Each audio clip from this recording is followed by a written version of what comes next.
And we are now on item number 6, our city manager's report.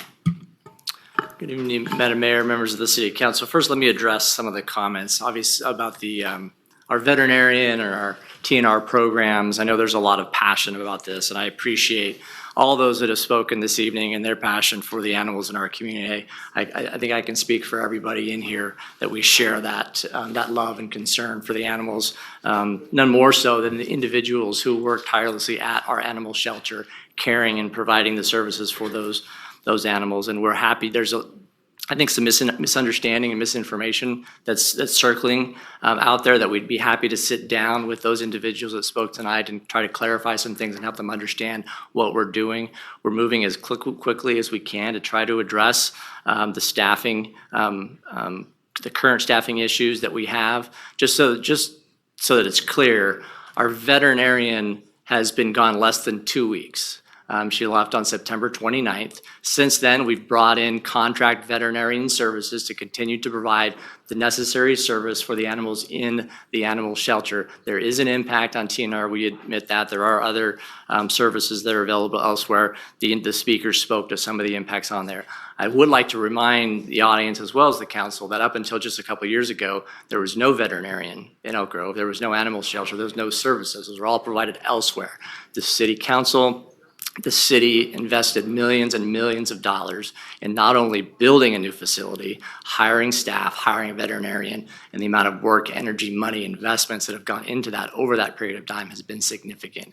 And we're proud of the work that's been done over that period of time. We're proud of the staff that we have and the service, care, compassion that they give to that community every day.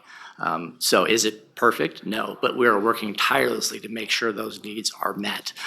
To speaking directly to the veterinarian position, we have been examining the salary and what we can do because we recognize there is a nationwide veterinarian shortage. And what can we do to get the best qualified person in the doors as quickly as we can?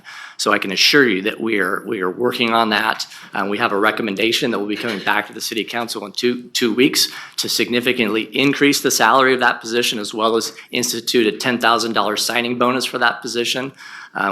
We're expected to post that this week, and that we can then get an official approval from the City Council in a couple of weeks. So we're moving as quickly as we can. We're going to do everything we can to get the word out nationwide to make sure that people understand what we're doing, make sure that salary is competitive, make sure we have everything in place to be able to get that. But I want to make sure people understand that recruitments take time. We're not going to have somebody in here in 2 weeks. Typically, our recruitments take anywhere from 3 to 6 months. I know City of Sacramento, when they did a recruitment, it was almost a year before they had a veterinarian on board. So I don't want to make promises, but I can assure you that we will move as quickly as we can to get the position filled by a highly qualified person. And so we will continue to do that. We're happy to meet with those individuals that spoke to explain more or answer those questions to assure them we're doing everything that we can to care for that community here in Elk Grove. So if the council has any questions, I'm happy to answer those. I just have a question about one position versus two. Have you looked at that, and can you speak to that? Yeah, I mean, you probably remember we just had this conversation a few weeks ago. Right. Right now, we're focused on getting the position filled. Even the veterinarian that left didn't feel that 2 positions was necessary, that we can handle the demand and the workload. Excuse me.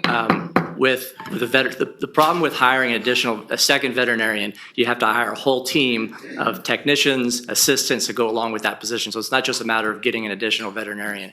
It's an entire another team of veterinarians and then their staffing that goes along with it. And it's just not a recommendation right now. We hired an outside consultant that came in and took a look at that for us, and they too didn't feel that that was necessary at this time, that there were a lot of other needs in the shelter that we're in the process of addressing, including hiring additional care staff, animal service officers. There's a lot of staffing needs, and the veterinarian was not at the top of that list.